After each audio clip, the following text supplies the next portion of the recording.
Hello, everyone, and welcome to the webinar. I am Klint Rose. I am the Chief Scientific Officer and one of the founders of Purigen Biosystems. And today I'll be talking to you about automated purification of DNA, RNA, and microRNA from FFPE tissue. First, a little background on Purigen Biosystems. We were founded in 2012, and our mission is to develop revolutionary sample prep solutions to help customers get the most out of each sample. Our core technology was invented by Professor Juan Santiago and his team at Stanford. The company itself is headquartered in Pleasanton, California. I'm sure you'll recognize many of our neighbors in Pleasanton. Purigen is a venture-backed company with great investors that include 5AM Ventures, Agilent, Roche Venture Fund, and Coda Capital. I'll be talking about the Ionic Purification System. This is a system that we've developed for very easy nucleic acid purification. First, let's talk about the differences between the technique we utilize, called Isotachophoresis, or ITP, versus a traditional sample prep approach. In traditional purification, whether you're using column-based or bead-based, you're taking advantage of solubility. What this means is you're utilizing a surface and chemistry to bind the material of interest onto the surface. You're then changing the chemistry to then release that material back off into your eluate. Now, the issue with utilizing a surface-based approach is that you can get loss, material that either never binds initially or never comes back off that surface, as well as damage. And that damage is typically because it's difficult at times to get that material back off. There's other characteristics, including the potential for wash solution contamination, as well as a risk of bias, as I'll show you later in the presentation. Now, this is very different from the approach we're using. Within ITP, we're actually taking advantage of the native charge of the nucleic acid itself. By taking advantage of the charge, we therefore have a solution-based technique. We never need to bind the material onto a surface. And because of that, we can get high yields, high integrity. The process itself is actually inherently a separation technique, so we get high purity. And what this means for you is we're getting the best representation of that starting sample. And in the end, that means you should be getting better data. Now, a little bit deeper dive into ITP. ITP is primarily based on two ion types. The first is what we call the leading ions. We show you here in blue. And these are just fast ions, faster ions than the nucleic acid. We also have red ions, which we refer to as the trailing ions. And these are slower ions than the nucleic acid itself. Now, we also have your sample, and we've developed unique lysis chemistries that enable us to get access to the relevant nucleic acid while having the buffer be immediately compatible with the ITP process itself. We then utilize the microfluidic chip and the channels within that microfluidic chip to line all these buffers up in series. So in the back, you have your red ions in what we call our cathodic buffer. Next, you have your sample, which contains the nucleic acid. After that is the separation buffer, which contains the fast blue ions. Last, you have your extraction buffer. And the extraction buffer is very similar to the separation buffer, except it's been optimized so it is immediately compatible with all the downstream applications. Once everything is lined up in series, we turn on the electric field via an applied current. And when we do that, all of these charged molecules start moving. Now, because the blue ions are so fast, all those blue ions will race ahead. They'll be the fastest ones. They'll be ahead of the nucleic acid. The nucleic acid will be next because it is slower than the blue ions and therefore cannot speed ahead of them. Behind them will be all the red ions, the trailing ions. Those are faster than almost everything else within the system, including impurities that may come along with your sample. So you're getting an inherent separation at the same time, and you're getting a compaction or a focusing of the nucleic acid. As this process continues and the electric field is left on, the nucleic acid will migrate all the way to the extraction well. Once it arrives in the extraction well, the system detects its arrival, shuts off the electric current. You can come in and collect that nucleic acid. Now, let me show you what that looks like within the instrument itself. So if we take a look, here's a typical chip for us. It has 8 lanes in parallel. 8 samples that are provided here. What I'm showing you is an example using genomic DNA, where we've included an intercalating dye so you can see the sample. I'll note we generally don't have any dye in the system. This is just for demonstration purposes. And when I turn on the video, you'll see in this sped up version that with the electric field applied, the material immediately starts to compact in that tight ITP band. It's collecting all the material as it goes. As it continues to move to the left, this is where we're getting that separation, where we're moving away from all those impurities that are falling behind. And then it's moving into the extraction well. So this is showing you with the ions color-coded for you, those blue fast ions in the front, the red slower ions in the back, and that nucleic acid focused in between those two sets of ions. Here you can also see the effect of those impurities dropping back behind because they're not as fast as those slow-moving trailing ions. As I said, this process continues, continue to move through the chip until we wind up in the extraction well. Once in the extraction well, the field turns off and that material can then be pipetted out and move on to the next step in your process.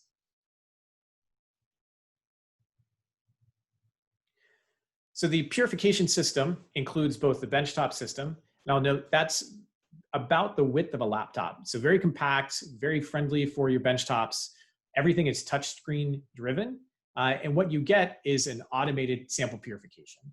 To go along with that instrument, we have application-specific chips. So each application, whether it's FFPE or cells, will have its own unique chip, as well as the buffers required. And the demonstrated advantage includes simple workflows, and I'll talk you through those workflows, as well as no bias towards length or GC, high yields, as well as high purity. Now, the process itself, from a purification perspective, is very simple. You simply load your running buffers onto the chip using a multi-channel pipette. That's 5 simple pipetting steps. Once you've loaded your running buffers, the system will then prime the chip, put all the buffers in the appropriate location, open up, allow you to put in your lysate samples. You press go, and 50 to 60 minutes later, your purified samples are ready for you to come back, pipette, take on to your next step. Now we have 3 kits that we've released so far. On the far right, you see our DNA from cells, and that enables you to get high quality DNA from as few as 10 cells. We also have 2 kits that we've released for extracting from FFPE. That's our FFPE to pure DNA kit, as well as our FFPE to pure RNA kit. We also have a new kit coming soon, which we're calling the Ionic FFPE Complete Purification Kit, and that will enable you to get RNA and DNA from the same lysis. So let's talk about some of the data. First, I'm going to start with the cells to pure DNA low input kit. As I said, this enables us to get DNA from as few as 10 cells. And here's a simple comparison showing the yield when compared against a column kit for 3 different cell types, going all the way from 10 cells of input up to 100,000 cells. And you can see across all these cell types, across all these input amounts, we're consistently able to get 1.5 to 2 times more DNA out from the cells. Now, as I mentioned, we also have the benefit, because we're in solution, that we're not fragmenting the material. So we get much less fragmentation. Here you see a comparison of the Ionic system on the left-hand side for replicates of cells where we're doing extractions versus an automated column-based system on the right-hand side. And the big takeaway here is that you get a primary length profile from the Ionic system, very high DIN scores, versus a column-based system where you can see you start to get some smearing, indicating you're getting some fragmentation of the material from the extraction process itself. I'll show you that data in a slightly different way. If we look at the percentage of material that's greater than a particular length versus a particular size, what we can see is about half of the material coming from the Ionic system is about 40 kb or greater. If you compare that against a typical column-based, that material is typically going to be in the 15 to 20 kb size. Now let's turn our attention to the Ionic FFPE to pure DNA kit. So we all know that FFPE is very important. I'll just reiterate why. It's an incredible time machine. I've had great conversations with customers about samples they have stored away that might be 5 years old, 10 years old, in some cases, many decades old. Because of this, there are a plethora of samples that have been archived that researchers want to study in this way. However, conventional technologies have often struggled with this difficult sample type. The workflows can be tedious, they're time consuming, yields can be quite unpredictable because of the way the tissue has been stored, and there's biases that can affect the downstream results. Let's start by looking at the workflow for the FFPE to pure DNA kit. You can see on the top a typical column-based workflow. There's many wash steps, many pipetting steps that are involved. And we really worked hard to simplify the workflow for the Ionic system as much as we possibly could. So for the Ionic system, you're simply dropping in your scroll or your scraping into a tube, adding our lysis buffer. And then we've set up with a simple hands-off approach using a thermomixer, so you can process up to 24 samples at a time in a walk-away approach that enables you to both lyse and decrosslink. And when that incubation is complete, that's ready to go onto the Ionic system for the purification. And 1 hour later, you have your DNA that's ready to use. A little bit of data. This is a 32-block study where we're using the FFPE to pure DNA kit. And here I'm showing you the amplifiable yield. And I think of this as the amount of usable material they're actually getting out of each of these samples. So across the 32 blocks, that represents breast, colon, and lung. It represents ages between 2 and 26 years old. And when we compare the performance we get from the Purigen system versus a column-based system, you can see in all cases, we're able to extract more material using the Purigen system. Now, it's also important that that material be high quality. In this case, we're using a kit that we like for looking at quality called the Agilent QC-Plex assay. And this is looking at multiple amplicons to determine the amount of material that can be amplified at a series of different lengths from 100 base pairs to 700 base pairs. Based on that scoring system, what you can see is that in nearly every case, we're able to get higher quality material out of the blocks I showed you on the previous slide. The next thing I'll show you is some of our NGS analysis. So our goal here is to normalize the FFPE sequencing data against a reference so that we can bring out differences that are introduced solely by the prep method. And really what we're looking for are any inherent biases from the extraction methodology. The approach we took for this was to generate a coverage profile of the assay using a high quality reference sample. So in this case, just simply core-AL DNA. Next, we compare all of the data to this reference coverage profile. Let me give you a little more detail in terms of what that looks like.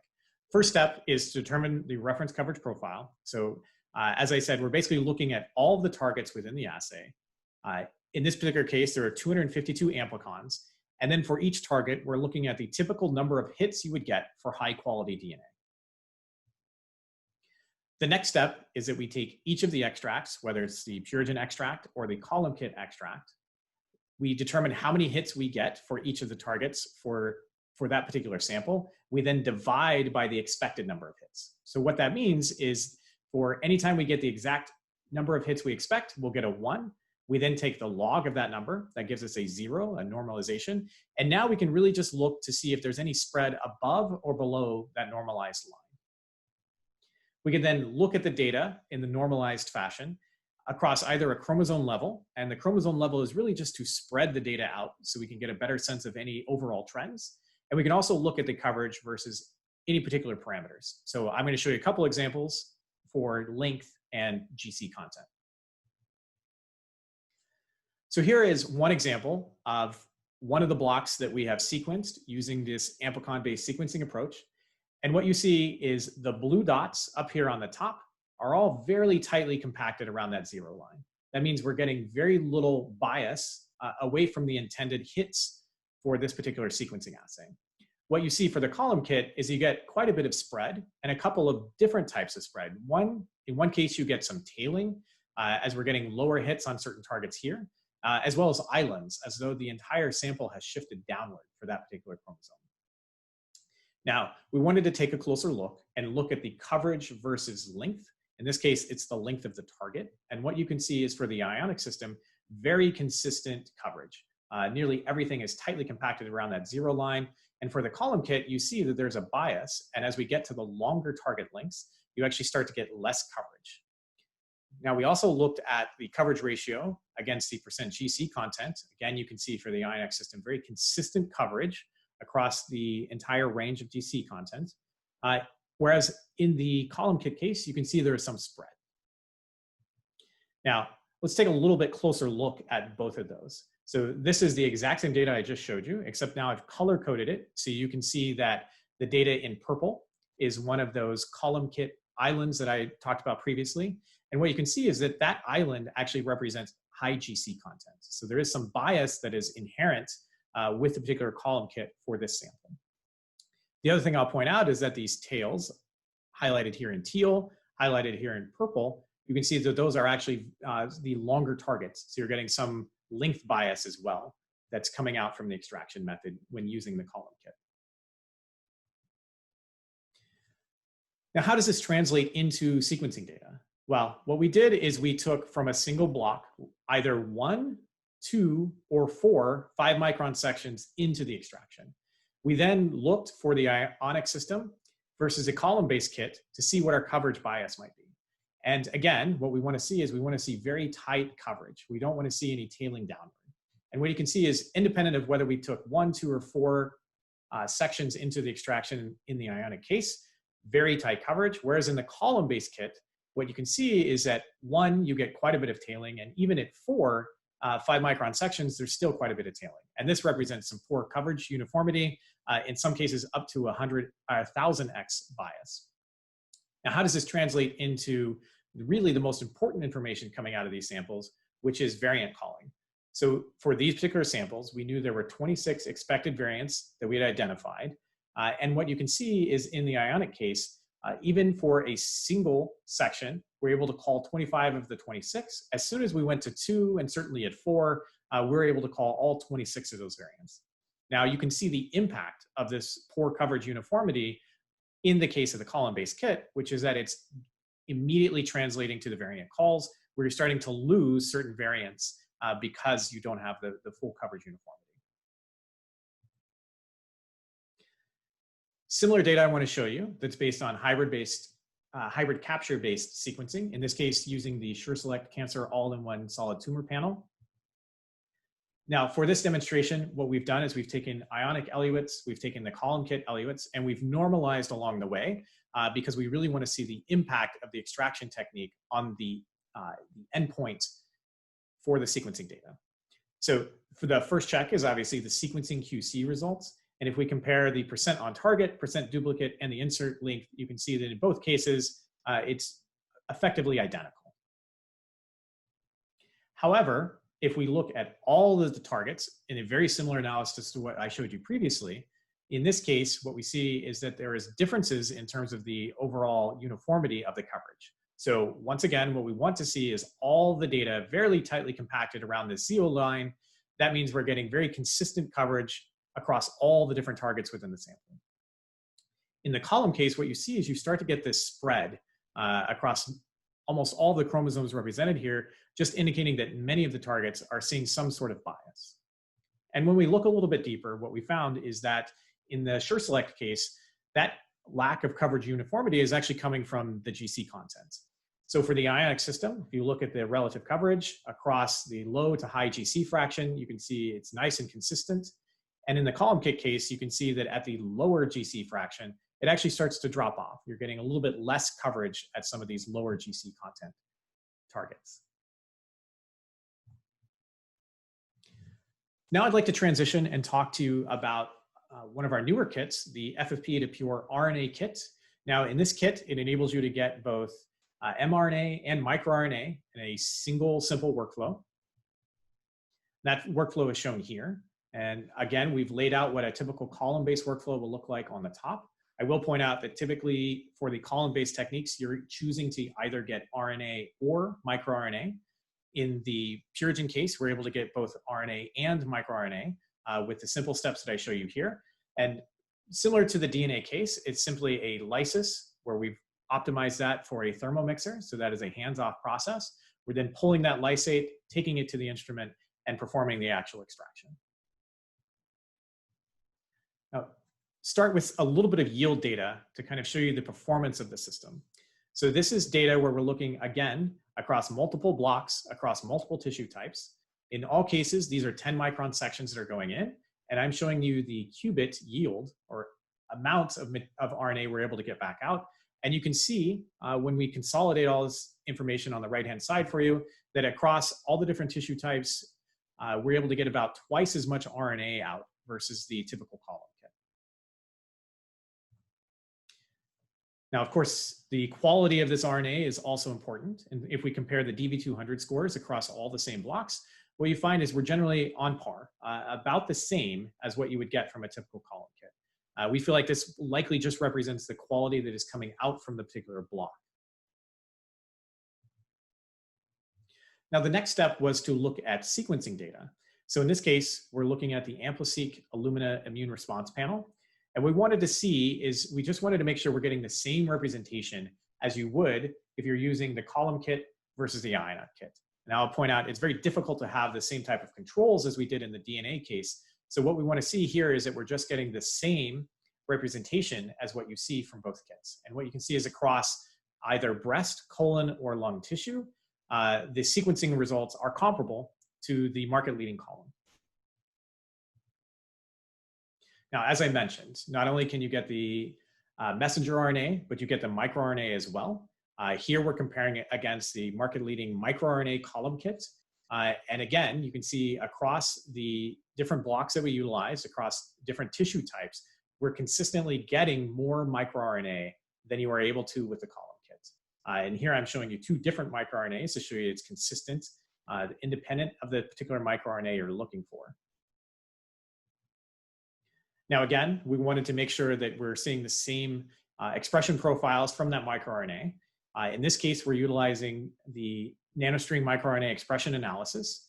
And I'm showing you two examples here. One is comparing replicates. These are actually independent extractions from the same block, and just showing you how well correlated those are, basically identical expression patterns from those two replicates.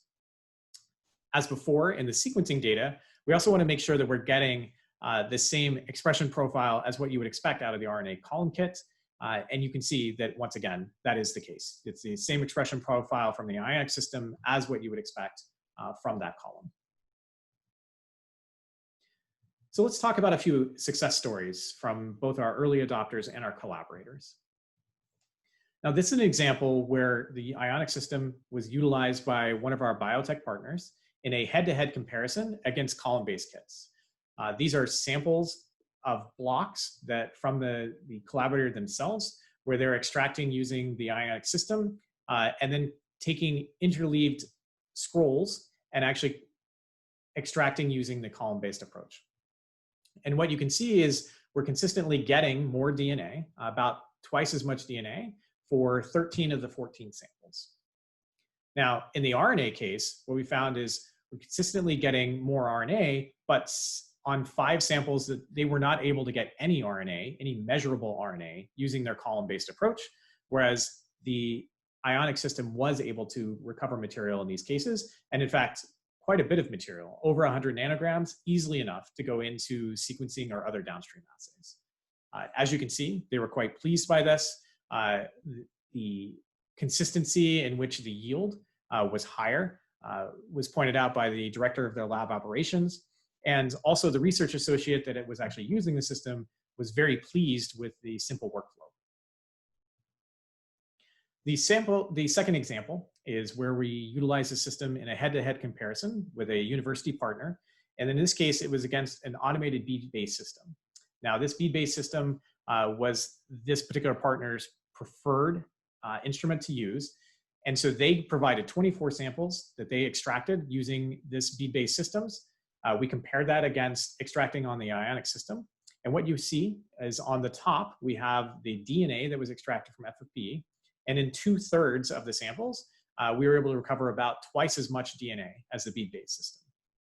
Now, as I showed you previously, we also found that in the RNA case, on over half of the samples, there was not a measurable amount of RNA that was recovered using the bead-based system.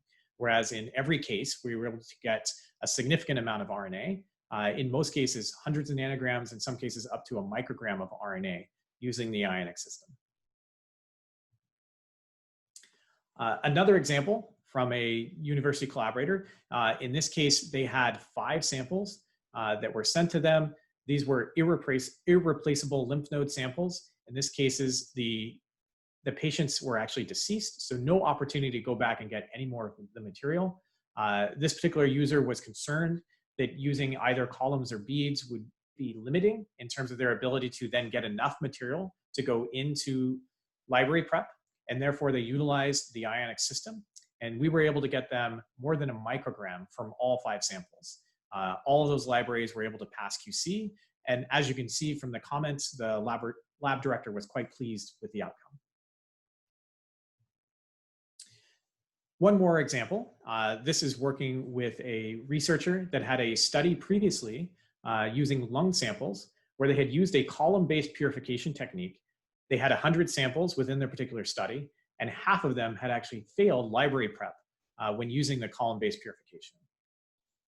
We took a subset of these samples, 4 that were previously successful, 5 that were previously unsuccessful.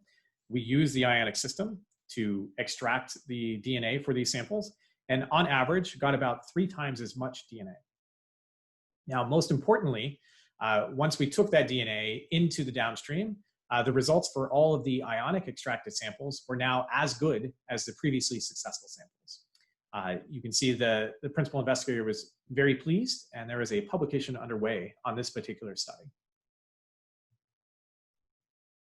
A few future applications to tell you about. We're constantly working to expand our applications menu. As I said, we have the FFPE and this cultured cell portfolio right now.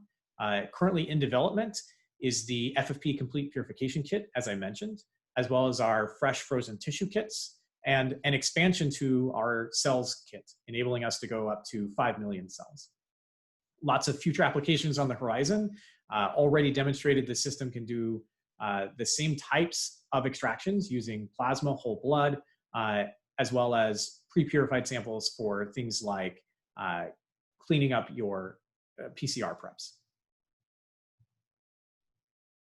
So to summarize, we are redefining genomic sample prep. As you saw, the yields are consistently higher, about twice as much DNA from cell samples, 3 times higher DNA from FFPE samples, about twice as much RNA and microRNA from FFPE. Very simplified workflows. We want to make this as easy as possible for you. And the net benefit is that we're enabling NGS and other analysis from lower quality or lower content samples. Thank you for joining us today. We would always love to hear from you if you have a specific application or samples you'd like us to process for you. Thank you.